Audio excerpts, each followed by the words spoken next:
Okay, good. Okay, well, hi everybody. This is Charlene Harris, and tonight we're going to talk about two different programs that the company offers you. And the first one, this is pretty straightforward, nothing fancy, but it'll give you all the details. The first program I'm going to talk about is Consignment. So the company, bless them, loans us books when we have a big event to do. And it's a very nice program. They don't charge you anything for it. And they will basically ship you out a certain dollar amount of books. And then you can sell those books at, let's say, a big booth you're going to have or a book fair or something like that. And then once you've sold them, then you turn it back in and pay for it. So it's nice. It's a way to have books without investing a lot of money. And that's really good. There are requirements, though, to join into this. And the first one is you must be out of your incentive period as a new consultant. So they won't loan to new consultants. And I totally understand it. A, they don't know who you are. And B, you haven't had a lot of experience to be handling a large amount of inventory. You probably, maybe a large booth, you should share it with somebody else that's been around for a while, something like that. You also must be an active consultant, which is having sold $500 in your last 3 months. Now, it could be your last 6 months. I've heard two different reports on this, that it's 6 months and 3 months. It used to be the last 3 months, and I've not heard that was changed, so I would go with that. Having sold $500 in your last 3 months, you are considered an active consultant. Now, the first time you take out a consignment, the amount can be up to $1,000, which is a lot of money, a lot of books.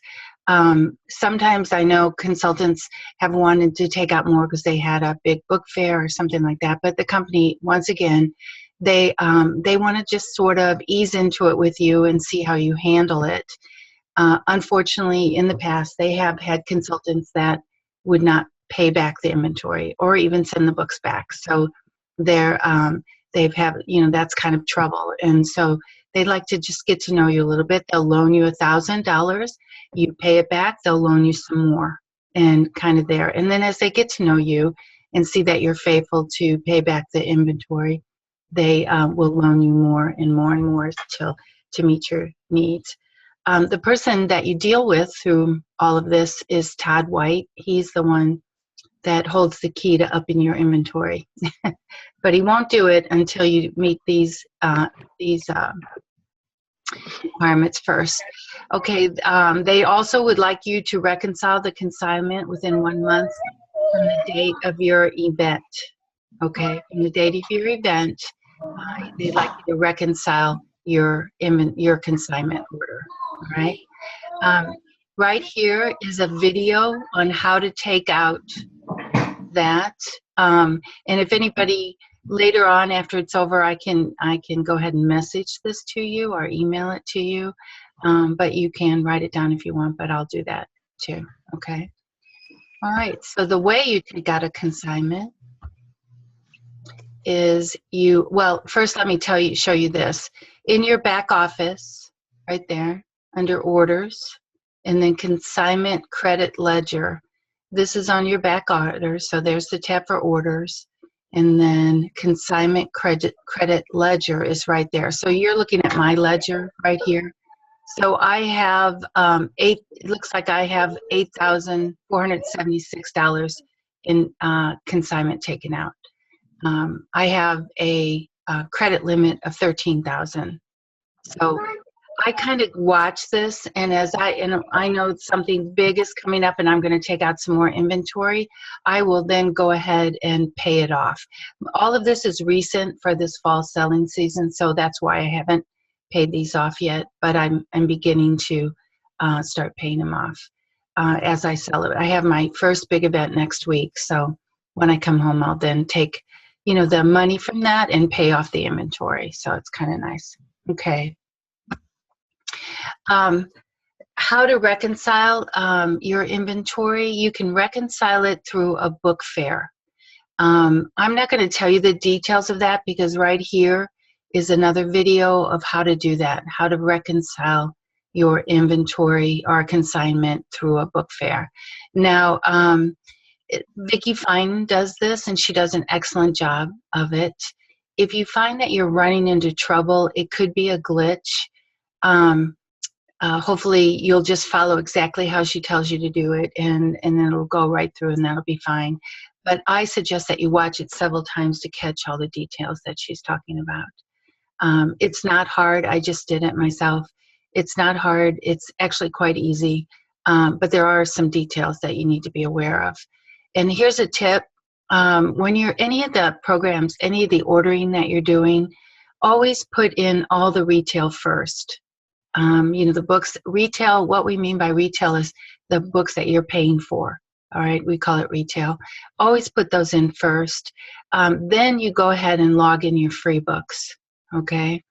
And after it's all said and done, then you put in the credit card payments.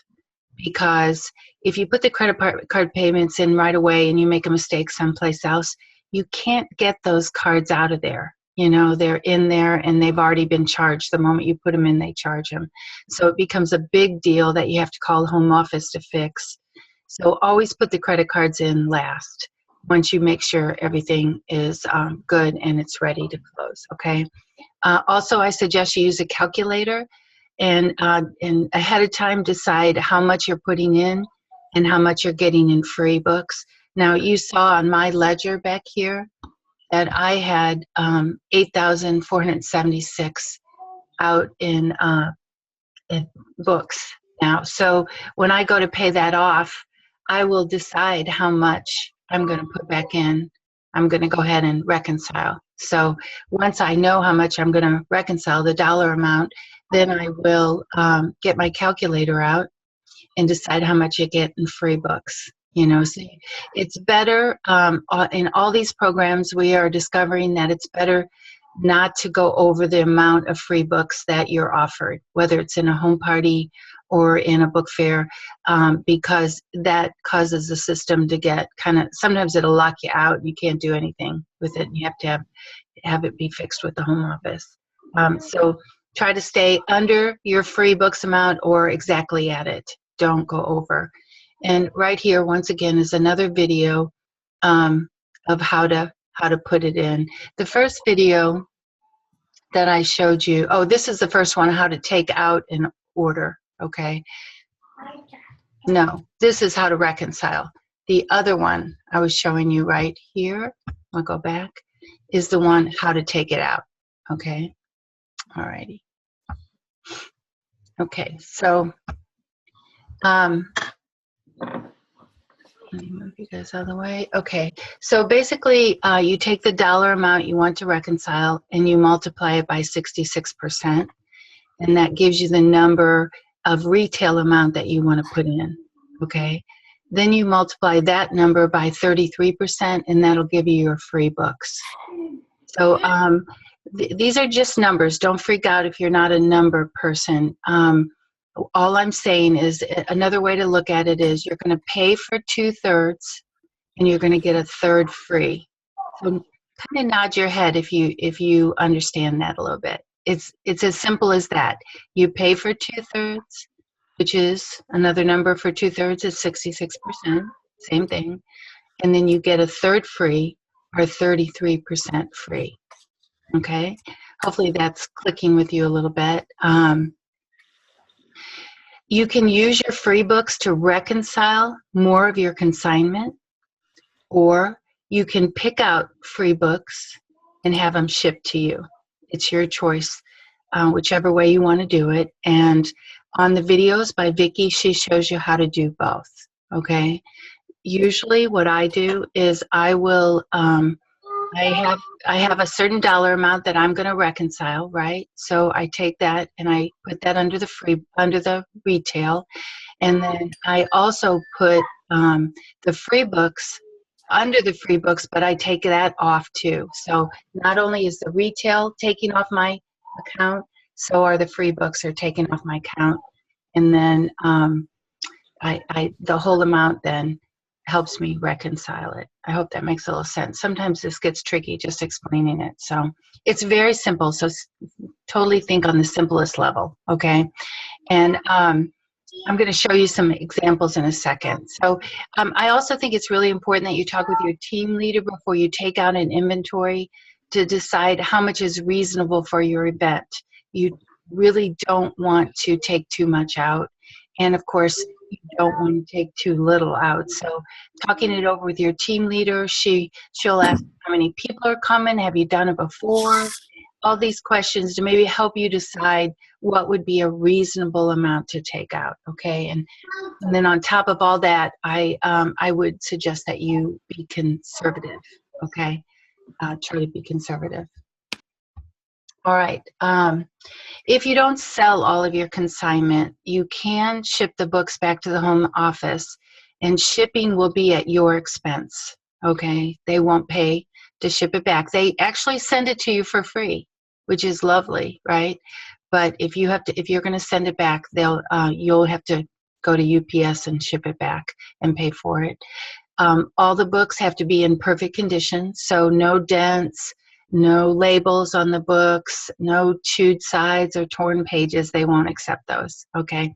They want these books back so they can put it back in inventory, so they have to be in perfect condition. The amount you ship back will be taken off your consignment credit ledger. So once you ship it back, they'll log it all back in, take that dollar amount off your ledger, and charge you a 1% restocking fee. So it costs you money to ship these books back and to get them restocked. So I try never to ship the books back.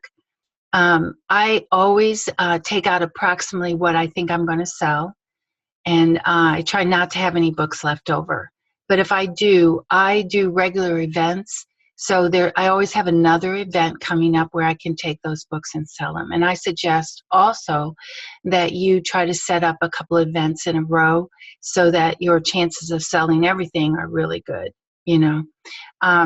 I personally don't ship the books back. I take them back myself, and then I use them at another event. So I'm saving myself the 1% restocking fee and the cost of shipping it back, okay? But that's my personal choice. So I'm not trying to make you afraid of taking out an inventory. I do it all the time, and I interchange those words. Inventory and consignment, they mean the same thing to me. Because it's a great benefit that the company offers. I'm just trying to get you to be careful and conservative. So you don't have a garage full of books that you don't know what to do with, right? Okay. So I'm going to move on to Literacy for a Lifetime. Literacy for a Lifetime is a specialty program where you can get free books to a school or organization, and quite frankly, anyone can use Literacy for a Lifetime, even if it's just a normal person, not an organization at all, and they want to buy some books. You can if they meet the requirements, you can give them the free books for it. The minimum is $250 in retail before you can turn in as a Literacy for a Lifetime. And then the program will then give you 50% in free books. Again, there's no shipping charges, and there would be no tax charge if the organization has a nonprofit tax ID certificate. And later on, I'm going to give you, it's like a post that shows you how to put the certificate in. Okay, I have that on later on. So here's some examples. If an organization wants to order $3,000 worth of books and ask what kind of deal you can give them, you can say, I can give them a third off. Remember those numbers we were talking back about in consignment? You pay for 2/3 and you get a third free. It applies here as well. So whatever number they say, if it's more than $200 or $250, excuse me, then you can apply this number to it. They pay for 2/3 and they get a third off. Okay, so here's the example. If you had an organization that wanted to buy $3,000 worth of books, they can pay for $2,000 and they get $1,000 for free. Those are simple numbers, but you can apply the formula. You pay for 2/3 and get a third free to any number they have that's over 250. Okay, hopefully that makes sense to you. Several years ago, I had an organization, the San Diego Padres, of all people, call me, and they said basically the same thing. They wanted to, they had $3,000 and they wanted to know what kind of deal they can get that I would give them to buy books from me. So I basically turned the whole program around and said, I'll give you a third off. So this is what they did. They paid for $2,000 and they got $1,000 for free. Okay, so this is an actual example. Now, another way to look at it is if they wanted to buy the whole $3,000, then I would give them $1,500 more on top of this in free books. Okay, but that's not what they wanted to do. They wanted to see what kind of deal they could get on $3,000 worth of books. Okay, so there's one more here. How to enter a tax-exempt certificate. So this is all new. And so basically I'm going to read this to you. Step 1, look up the customer's number or create a new customer, all right, if they're not already one. And that's in groups, customers, or new customer, okay? Step 2, click on the customer's name and edit their profile to bring up the customer profile. Check the box on the customer's profile page to be tax exempt, okay? And then number 3, email the tax exempt certificate to Haley and include the customer's number and your ID. Okay, so then she'll take it from there and they will file away those certificates. Then when you go in to put the order in and you want to pull up the tax exempt, it'll all be in there for you. So you need to do this first before anything happens. Okay, don't try to wait and do it when you want to put the order in. Go ahead and get them logged in as a customer and get their tax ID number going in and email Haley. Because I have no idea how long it takes Haley to go from that step, your email, to it actually being available. So I would do it right away if you have something coming up. Okay, so those are the basics of the 2 programs. All the specialty programs are based on a book fair. Right, so I can go ahead and talk a little bit about how you reconcile a consignment. You reconcile it with a book fair, but I think it may be much easier if you just watch the video while you're ready to do it instead of me just recreating it here. And I think Vicki Fining did a great job on it, so I think that would be the better way to do it. Now, okay, in these two programs, does anybody have a question about any of this we've gone through? I think there's some questions in the chat. Okay, yeah, let me pull that back up.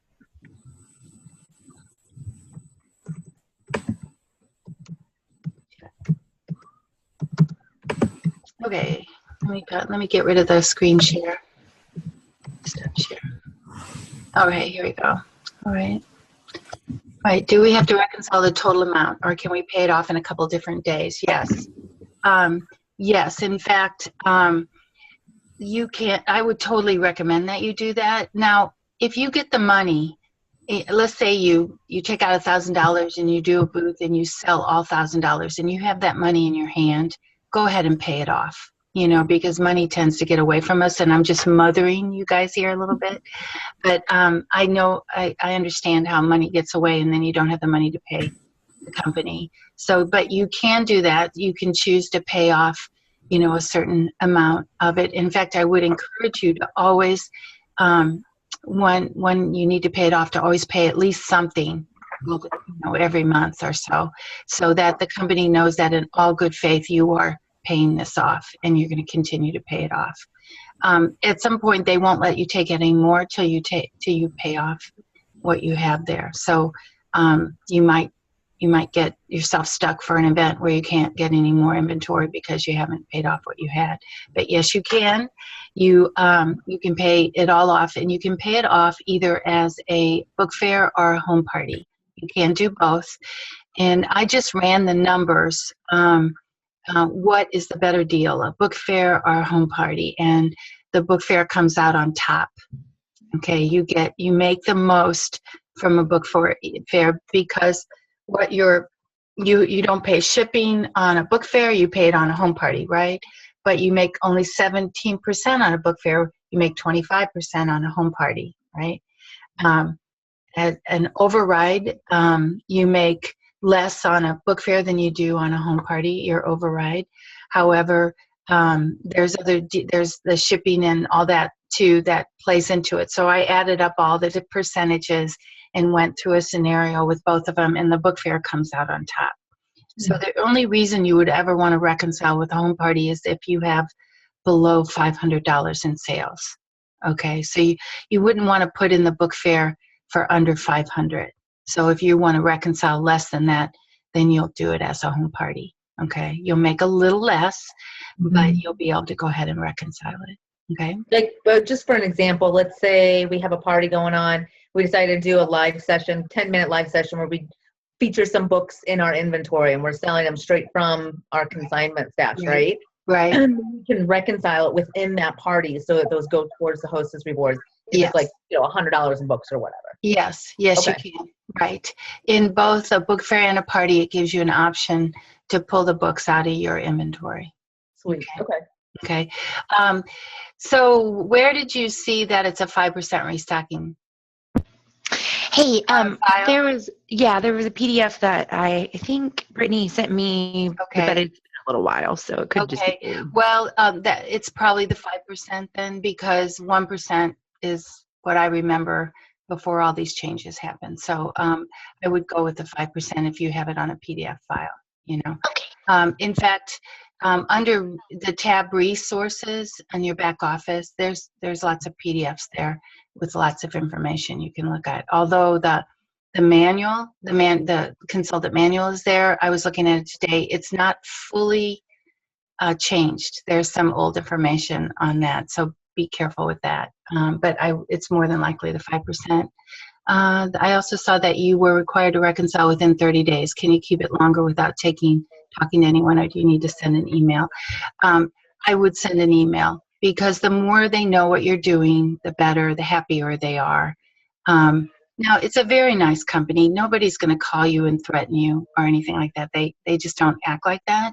But if you just pop Todd White an email saying, hey, I have this much out in inventory. I have another event this weekend, and I just want to hold it out a little longer to see if I, to sell it at this next thing. He's going to be great. Thanks for telling me, So the rules do say 30 days. But I know without a doubt, if you have, something that's a week past that or something, you can go ahead and do it. Just send it in and give them a chance to know what you're doing. I will say I've had only a couple of occurrences with Todd via email so far, and they've all been super pleasant and super fast. Right. But again, they're happy to do this for us because, most of us can't afford, a few $1,000s worth of books to pay up front and then make the money off it when you sell it. So if they're happy to do this, and they know it's a big part of our businesses, but they just need to know what you're doing. It's as simple as that. Any company, that you owe money to, if you let them know what you're doing, they're usually pretty reasonable about it. So, yeah. Is there a place I can find Todd's email, or do you just have it offhand? It's let me see. Yeah, it's on the back office, and let's see I can just look it up. It's okay. It's twhite@edcpub.com. Okay, thank you. edcpub.com. Yeah, he's nice. He's a nice guy too, and he's actually the guy that when you need to have your inventory or consignment upped where you can get more. He's the one you need to ask. He's the holder of the key. So be nice to him. Thank you. Yeah. Okay. Anything else? Anybody? Go ahead. I have a question. I just took out my first consignment order. Okay. And I guess I'm confused on, I did it all right and it's shipped. What am I trying to ask? Sorry. Okay, you were saying put it in as like a book fair. So even though I'm doing like vendor fairs, the free books, do they just go to me, or how does on that? Yeah, you do. Like it's just as if I did a party for I was the hostess and I got my free books. Right. Okay. Yeah. So when I put mine in, I put myself as the customer, right? and that's okay. That's great. Right. So you have a choice. You can either take the free books and have them shipped to you. So you pay for the inventory with dollars under retail, and then whatever it generates in free, you have that, you pick it out and you have that portion shipped to you. Or you can take the free books and make it part of the reconciliation.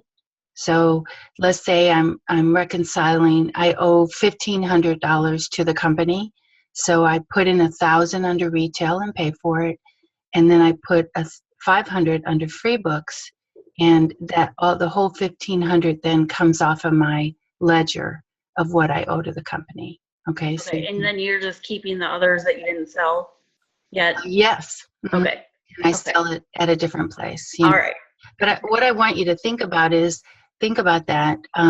You're keeping $1,500 worth of books, but you only paid $1,000 for it, right? So you got $500 in free books. Wow. There. Okay. Yeah. So and then or you can do whatever you want with them. Yeah, whatever you want. Then when you sell that $500, you have $500 in cash in your book. Then. Okay. See, it almost sounds too good to be true. So I know. It does. It's because the reason it sounds too good to be true is because you're like, well, why does the company do that? It's the program generates free books, so you use that to your advantage. The free books on that. Okay. Right. I know when we first started reconciling that way, it was like, wait a minute, this doesn't seem right, but it's right. Okay. It's very good. It's a good program. Yeah. So, okay. Anybody else have an experience with the inventory that they're a little nervous about or anything like that? I do again. I'm sorry. That's all right, Emma. I had one book missing, and I talked to Brittany, and I made a support ticket about it. Haven't heard anything. Should I just let that go, or mention it to Todd? So it was listed on the yellow packing slip, right? Yes, it was listed. I checked. Okay, so yeah, you need to deal with that. But you know what, I don't know how long it's going to take for them to get to that. You know, they might just automatically ship it to you and not even tell you. I've heard that happening. But just don't lose the information, you know, and give them a few days. I mean, how important is that one book to you? Oh, it's not, but then you can wait on it, because I would just let the system work. They're going to get to it, you know. I just don't know when.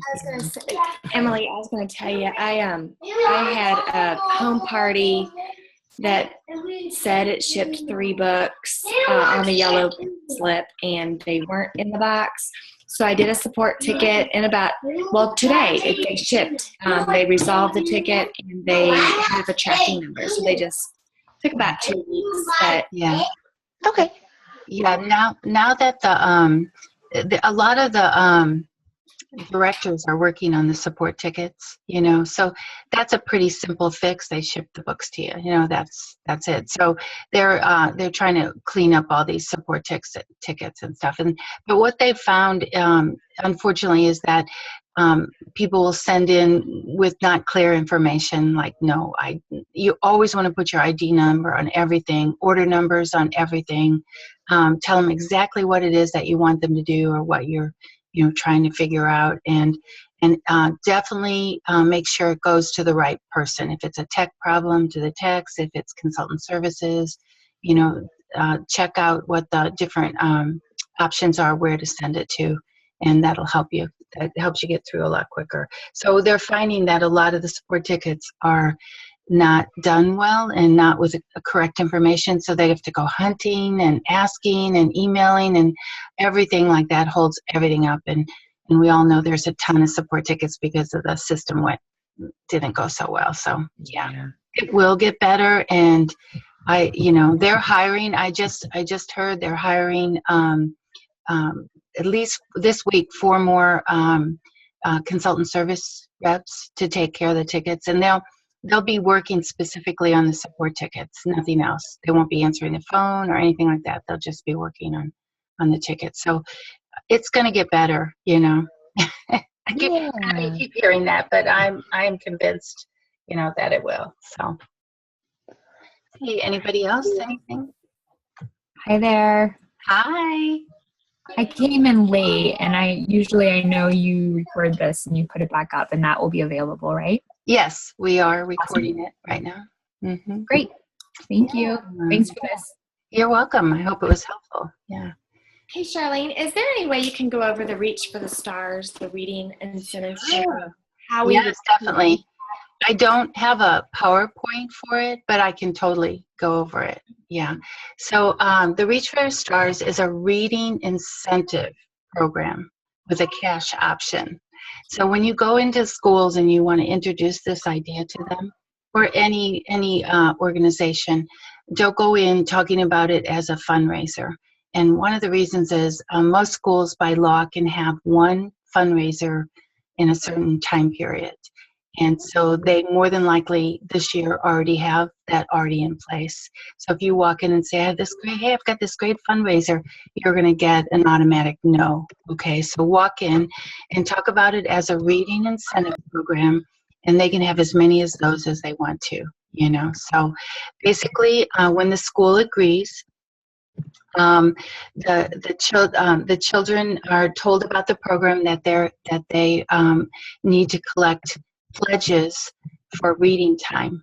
So they'll read a certain number of minutes a day for a certain number of days, and they will then go to their mom and dad and their friends and ask if they'll sponsor their reading time.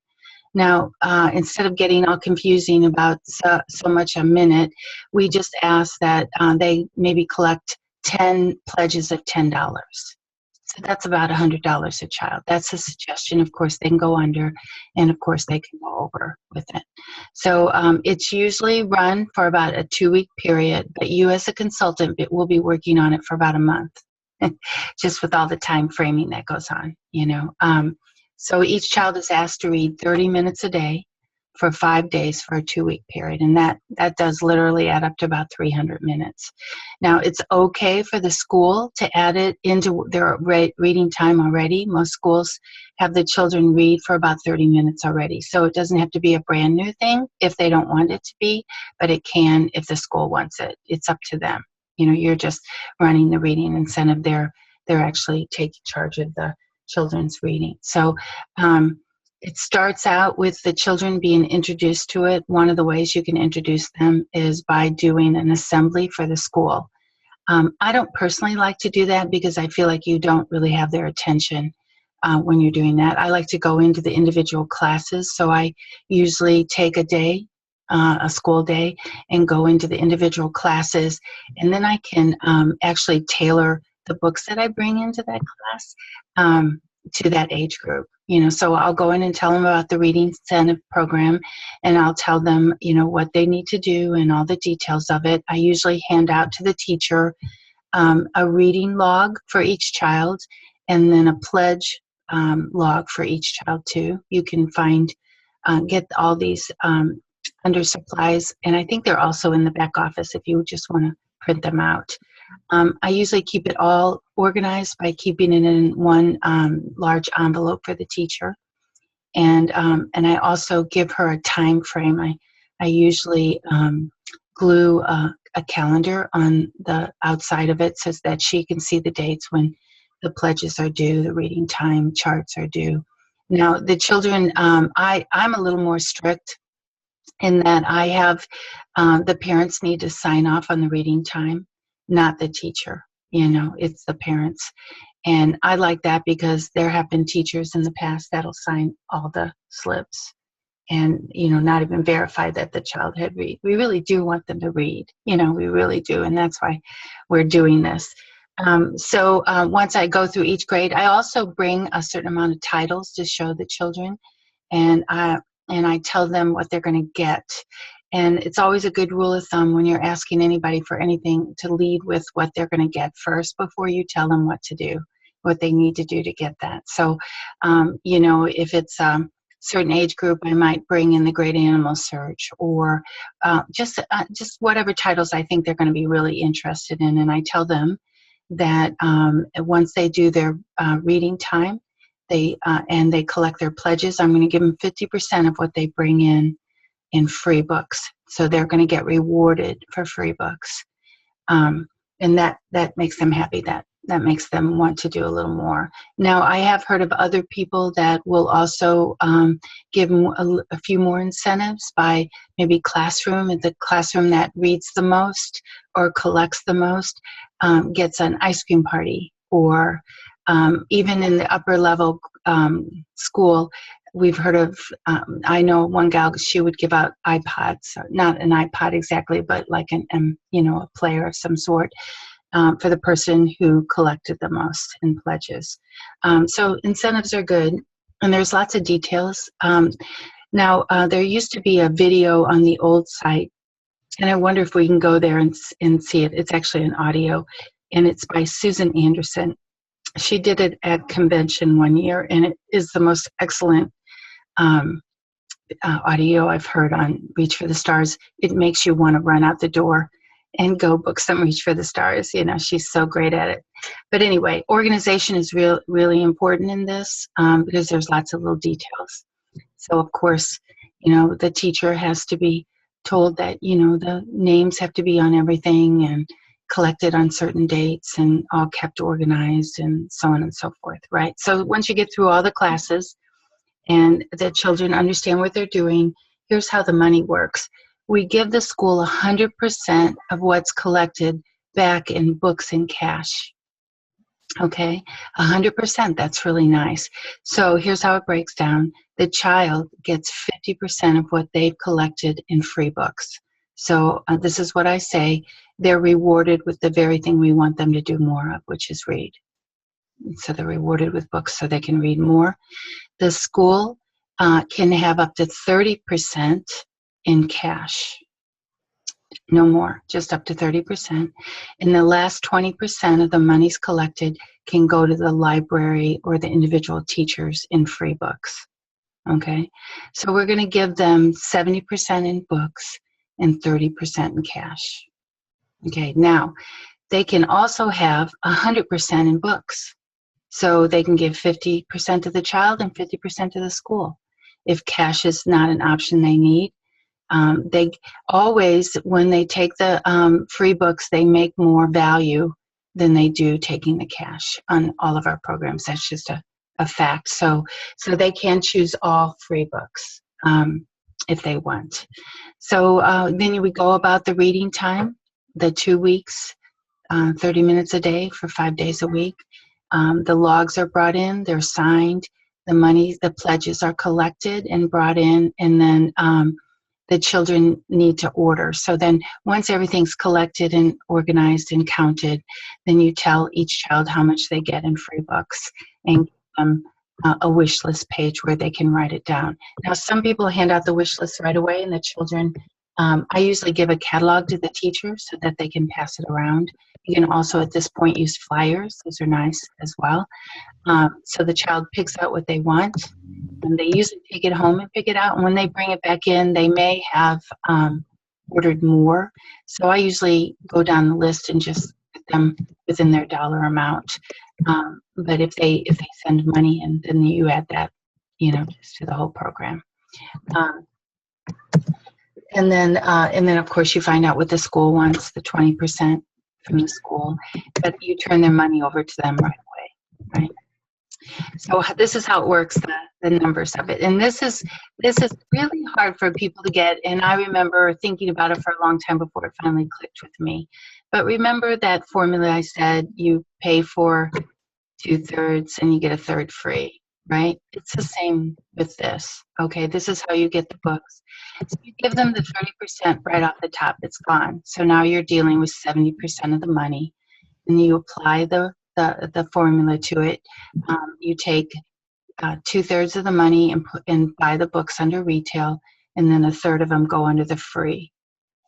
Right. So remember how I told you that when you said you're like, well, the 500, I get that for free. It's like money in your pocket because you're not paying for those books. The same is true with this too, because we get free books generated by our programs. It frees up the cash. So that 30% that you gave away, you don't need that money to get your books, right? To get the books for the children. In fact, there's a lot left over. Yeah, I wish there was a way to do a whiteboard here. I could actually give you an example of what I'm talking about, but I don't think there is any way for me to do that. Anybody think of a way? I wonder if there's, let's see. I don't think I can do it. Huh. It'd be fun, wouldn't it? I could just find here stuff, but yeah. But anyway, if anybody is going to do this and they want to talk to me personally, we can work on the numbers together. You know, I guess you guys have pieces of paper there, right? You got a calculator? I can. Do you want to see an example, or is this enough information? Or do you want to see more? I mean, I can listen to that audio. Okay. You said her name was, where did I write that? Susan Anderson. Yeah. And if you don't, if you can't find it in the new system, go back to the old system. It's under convention audios. Okay. Yeah, it's under trainings and then convention. So like when you go to the teacher's classroom, do you have the books the kids are going to read? Are they reading just books from their own library? Are they books from home? It really doesn't matter. It doesn't matter, right? And that part of it is really up to the school, you know, to make sure that happens, to decide how it's going to happen, when they're going to read that 30 minutes.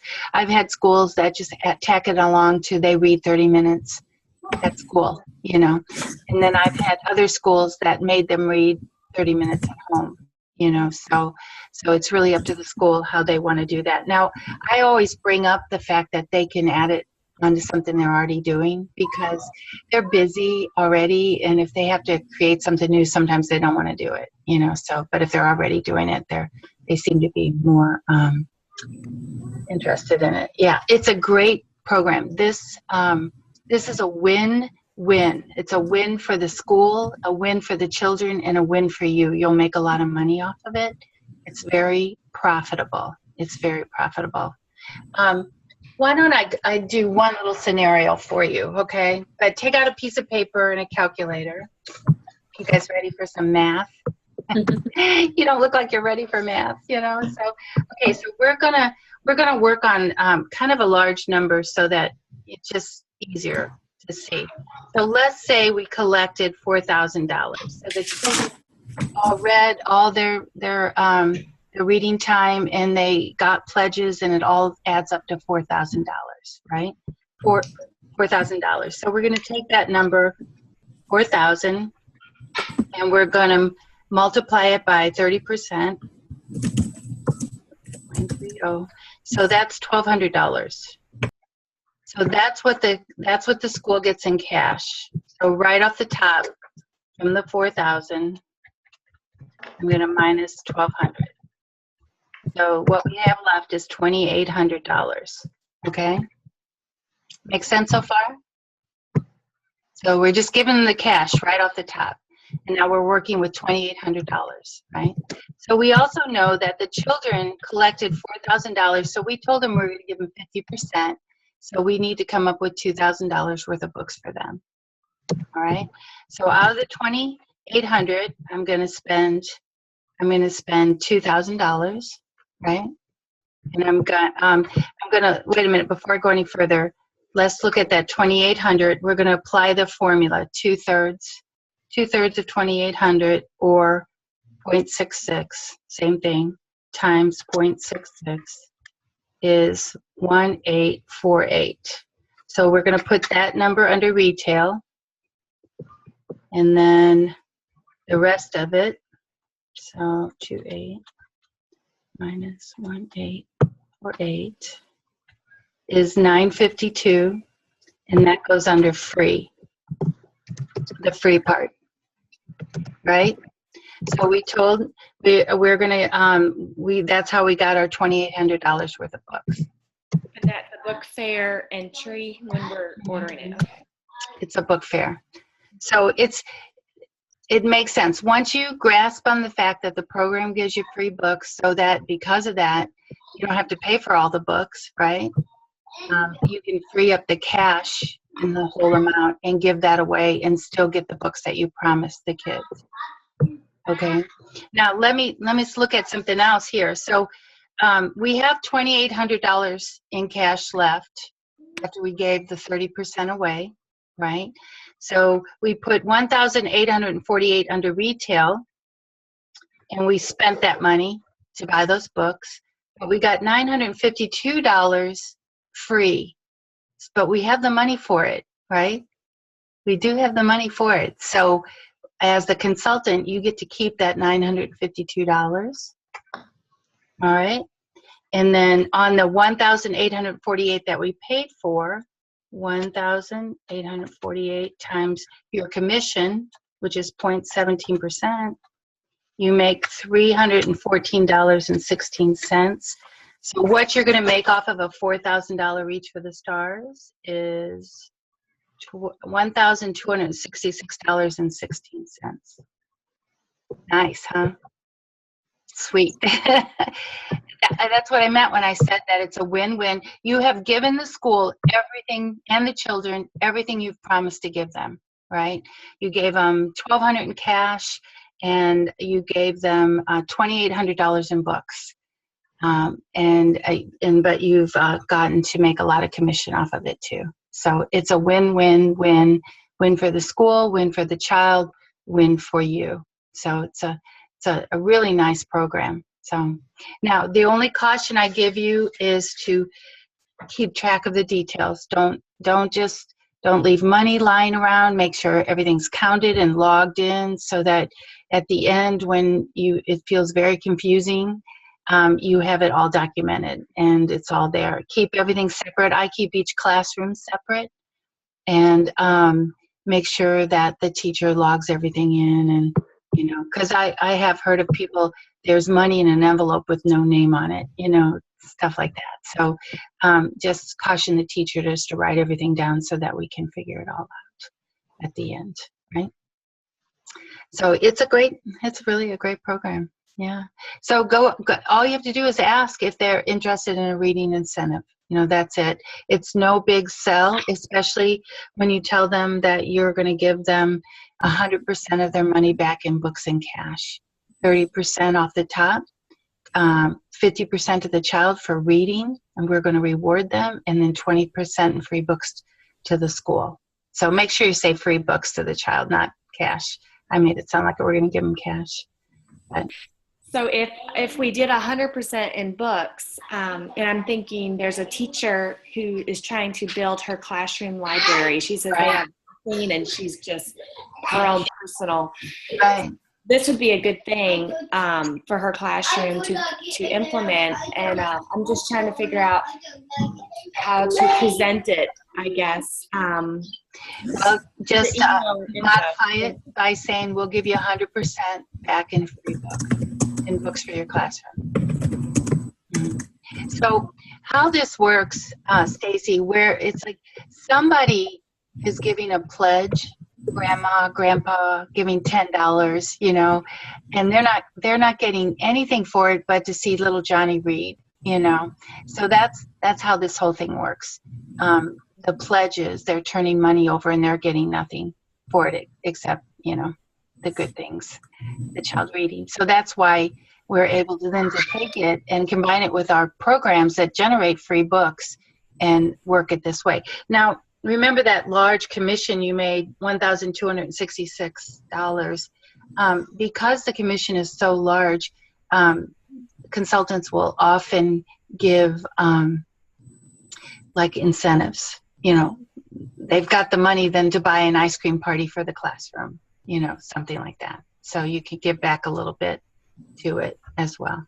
So now, but believe me, you will earn every penny of this, especially the first couple that you do, figuring all the details out and stuff.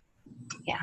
But the reason I want you to listen to Susan's Anderson is because she gives you lots of tips in that talk, and such it just gives you the enthusiasm that you can do this, and it's not hard, and it's a great program, and I'm really benefiting kids, and a lot of times these run at a school are thousands of dollars. I did the $4,000 one, but they're a lot. I've heard of $10,000 and $20,000 each for the stars. Well, think about it, the number of children in a school, the larger schools and stuff. So they can be really, really big, but you will work for those. Believe me, they will work. Then when the books come in, that's another fun part.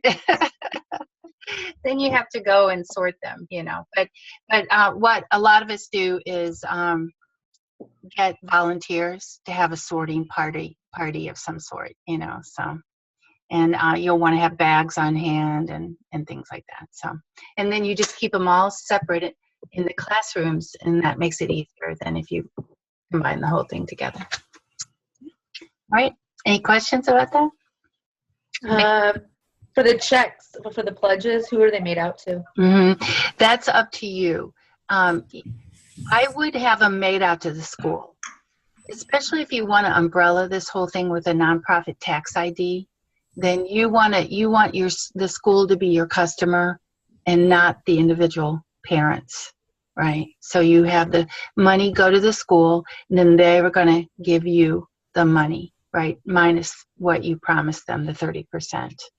And then you can umbrella the whole thing under the tax ID, nonprofit tax ID number, which is nice. Yes, I always, and plus it's just a little more professional than having the checks made out to an individual,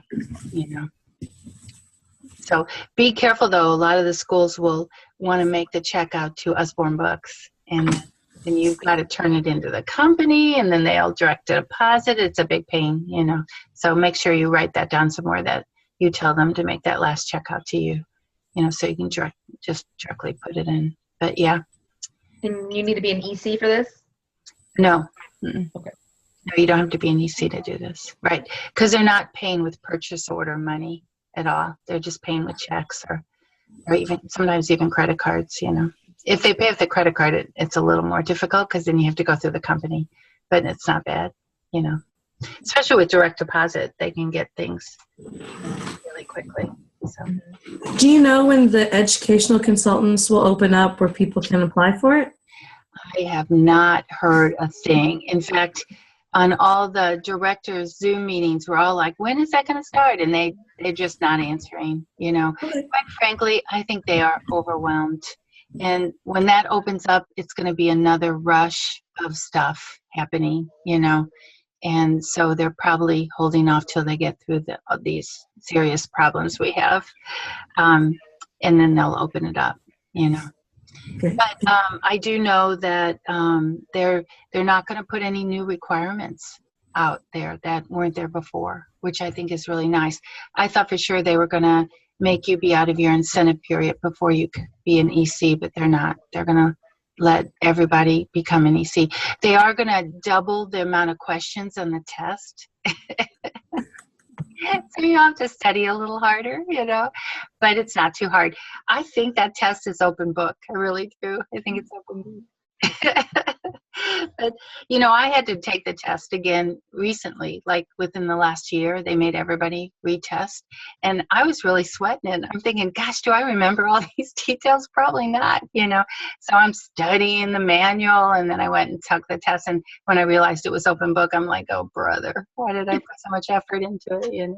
But anyway, yeah. So I feel your pain taking a test, but it's not too bad. It's actually kind of easy. Anyway. What's the difference between closing out a literacy for a lifetime and a book fair, if they're both offering the 50% in the free books? Yeah, there really is no difference. Now, do you remember? Is there a literacy for a lifetime order? Okay. They're just simplifying it for you. Okay. Right. Okay. Because it's always been so confusing for consultants. So it's a literacy for a lifetime, but I'm taking out a book fair. You know what I mean? It was very confusing, but so they're just simplifying it. It'll be basically the same. Yeah, I really don't know. I haven't looked at it yet, but I don't know if you'll be able to do anything with consignment from that too. Maybe, but I just don't know. You'll have to look at it and see if they offer that Well, they are. Yeah, I mean, it's listed there as an option that you can take. You can reconcile out within there. So it's looking like you can reconcile pretty much in any event. Yeah. As a cause. Okay, great. That's great. Yeah, because you could use your, your consignment for anything. Right. Even a home party. You could do a home party with it, and That's what I was thinking about doing with the consignment. I have some customers who are wanting in on the Christmas book bundle I was going to offer as the Advent calendar. So oh yeah, 5 books up individually, Right. and they have Right. a book to unwrap every day. yeah, Right? yeah, Take out a consignment, or if you do the book fair, I mean, you get that automatically. yeah. Right. That's great. That's a great idea. I like that idea. Yes. Although I did do a home party once with my consignment, so it was the hardest home party in my life. I hauled in all these books, right? And then I spent the whole evening running around pulling books for people. Yeah. Yeah. And I thought, I'm not going to do that again. That was too much work. It's much easier to bring in 30 titles and show them. Yeah. Well, Emily's doing her first pop-up, and she seems to be kicking butt on that. Nice. Great. I'm excited. Yeah, good. So it's your first what? What'd you say? Pop-up? Yeah, it's a pop-up party. They do it with that company. I think it's LuLaRoe with like the leggings and stuff. Okay. So I thought I'd try it with my consignment. So I just launched it. I just took pictures, the description said, put sold if you want it. And then I'm, spend so much, I'm going to deliver to them locally for free and just, that's nice. Yeah, if they're local, that's great. Yeah. Mm-hmm. Wonderful. Sounds fun. Yeah. Yeah. Okay. That's All right. a way to get around you, especially if you've got somebody who's like, man, I need a birthday, party. I've got a birthday present I got to buy for in the next week. I mean, it might ship out. It could at this point, but it might not. Yeah. Especially right. That's a great idea. You could do that also at Christmas. When it gets close to Christmas and there's no guarantee that it makes it there, you could do a pop-up like that and then deliver it if you're local. It's a great idea. Okay. All right. Any more questions? Lovely ladies. Thank you for everything. Oh, you're welcome. Let me go ahead and stop the Thank you. recording.